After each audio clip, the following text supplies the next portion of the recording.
প্রিয় শিক্ষার্থীরা, আপনাদের সকলকে আমন্ত্রণ জানাচ্ছি আপনাদের প্রিয় কাজিস বিসিএস কেয়ারে। এবং আজকে আপনাদেরকে আমি একটি আন্তর্জাতিক এর উপরে একটি ম্যারাথন ক্লাস নিতে যাচ্ছি। এবং আজকের যে টপিকটি সেটি হচ্ছে আঞ্চলিক আন্তর্জাতিক ব্যবস্থা ও ভূ রাজনীতি। এবং এখান থেকে 4টি মার্কস প্রতি বছরই বিসিএস এসে থাকে এবং এছাড়াও অন্যান্য পরীক্ষাতেও এখান থেকে প্রশ্ন হয়ে থাকে। এবং যারা আপনারা আমার এই ক্লাসে এখন অংশগ্রহণ করেননি, আশা করি সবাই দ্রুত সময়ের ভিতরে অংশগ্রহণ করুন এবং আজকে আমাদের এই ক্লাসটিতে আপনারা অংশগ্রহণ করুন। চলুন আমরা আমাদের আঞ্চলিক আন্তর্জাতিক ব্যবস্থা ও ভূরাজনীতির যে অংশটি, এখানে আমরা আমাদের দক্ষিণ এশিয়া থেকেই আমি শুরু করতে চাই, যেহেতু আমাদের বাংলাদেশ এই অঞ্চলে অবস্থিত। এবং এখানে আমাদের এই দক্ষিণ এশিয়ার যে দেশগুলো আপনারা জানেন যে তারা হচ্ছে ভারত, পাকিস্তান, নেপাল, ভুটান, আফগানিস্তান, তারপর হচ্ছে আপনার শ্রীলঙ্কা, মালদ্বীপ,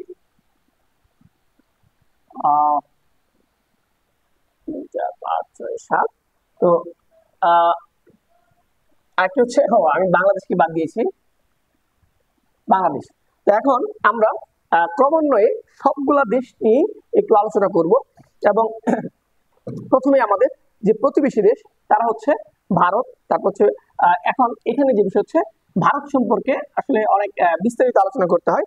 ভারত আমাদের প্রতিবেশী দেশ এবং এখানে ভারত মূলত হচ্ছে স্বাধীনতা লাভ করে 1947 সালে 15ই আগস্ট। এবং ব্রিটিশ ভারত থেকে ভারত জন্ম লাভ করে। এবং ভারতের যে প্রজাতন্ত্র দিবস সেটি হচ্ছে 26 জানুয়ারি। ভারতের প্রথম প্রধানমন্ত্রী ছিলেন জওহরলাল নেহেরু। এবং এর পরবর্তীতে যে এটা গুরুত্বপূর্ণ, ভারতের প্রথম হচ্ছে জওহরলাল নেহেরু।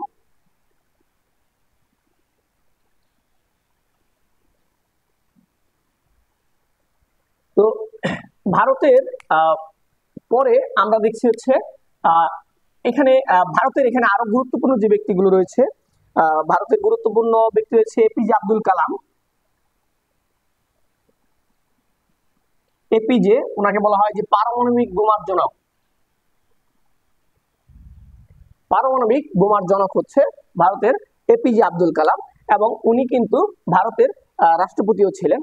তারপর এখানে সবচেয়ে গুরুত্বপূর্ণ যে ব্যক্তিগুলো ছিলেন তাদের ভিতরে ছিলেন মহাত্মা গান্ধী। এই মহাত্মা গান্ধী মূলত হচ্ছে আফ্রিকাতে তার রাজনৈতিক জীবন শুরু করেন এবং সেখানে তিনি ANC, আফ্রিকান ন্যাশনাল কাউন্সিল, এই একটি রাজনৈতিক দল গঠন করেন। আপনারা জেনে থাকবেন। এবং এই রাজনৈতিক দলে পরবর্তীতে নেলসন ম্যান্ডেলা কিন্তু রাজনীতি করেন।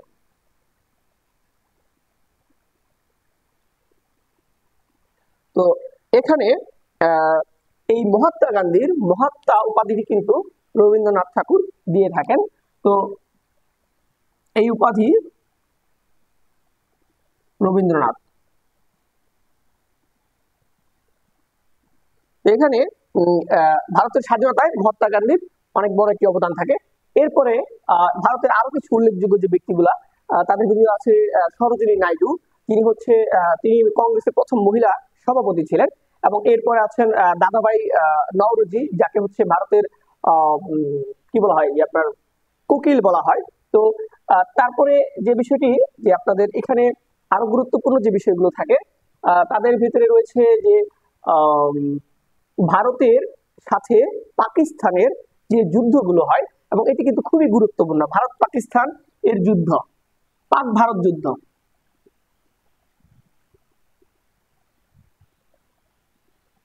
এই পাক ভারত যুদ্ধ মূলত হয় 1947, 1965, 1971 আর হচ্ছে 1999। তো এখানে মূলত 3টি যুদ্ধ হয় ভারতের কাশ্মীর অঞ্চল নিয়ে। এই ভারতের কাশ্মীর কিন্তু খুবই গোলযোগপূর্ণ একটি জায়গা এবং এই কাশ্মীরটি কিন্তু মূলত ছিল একটি করদ রাজ্য, যা পরবর্তীতে আপনারা জেনে থাকবেন। তো এই প্রথম পাক ভারত যুদ্ধ যেটি হয় 1947 সালে, এটি মূলত হচ্ছে কাশ্মীরকে নিয়ে শুরু হয়। এবং এই 1947, 1965 এবং 1999 এই যুদ্ধটি কিন্তু মূলত এই তিনটি যুদ্ধই কাশ্মীরকে নিয়ে সংঘটিত হয়। এবং যে বিষয়গুলো হচ্ছে যে কাশ্মীরের যে বিষয়টি, কাশ্মীর হচ্ছে একটি করদ রাজ্য ছিল সেই সময়ের ভারতের, এবং এটি ব্রিটিশ ভারতের। এবং সেই সময় কাশ্মীরের রাজা ছিলেন হরি সিং। সে পরবর্তীতে হরি সিং সেখানে পাকিস্তানের আক্রমণের আশঙ্কা থেকে সে মূলত হচ্ছে ভারতের কাছে এই কাশ্মীরকে তারা হস্তান্তর করে। এবং এরপরেই মূলত এখানে বিভিন্ন সময়ে যে বিষয়টি হয়, এখানে পাকিস্তান অধিকৃত যে অংশটি সেটির নাম হচ্ছে আজাদ কাশ্মীর, এবং ভারত নিয়ন্ত্রিত যে অংশটি সেটি হচ্ছে কাশ্মীর এবং লাদাখ। এই কাশ্মীর লাদাখের যে অংশটি, এই লাদাখের অধিকাংশ যে মানুষ তারা কিন্তু মূলত হচ্ছে বৌদ্ধ ধর্মাবলম্বী।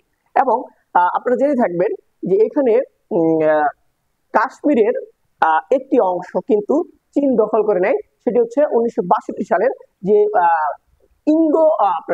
এটা হচ্ছে ভারত এবং চীনের মাঝে যে যুদ্ধটি হয়, সেই যুদ্ধের মাধ্যমে কিন্তু মূলত এখানে 1962 সালে চীন কাশ্মীরের বড় একটি অংশ, যার নাম হচ্ছে আকসাই চীন,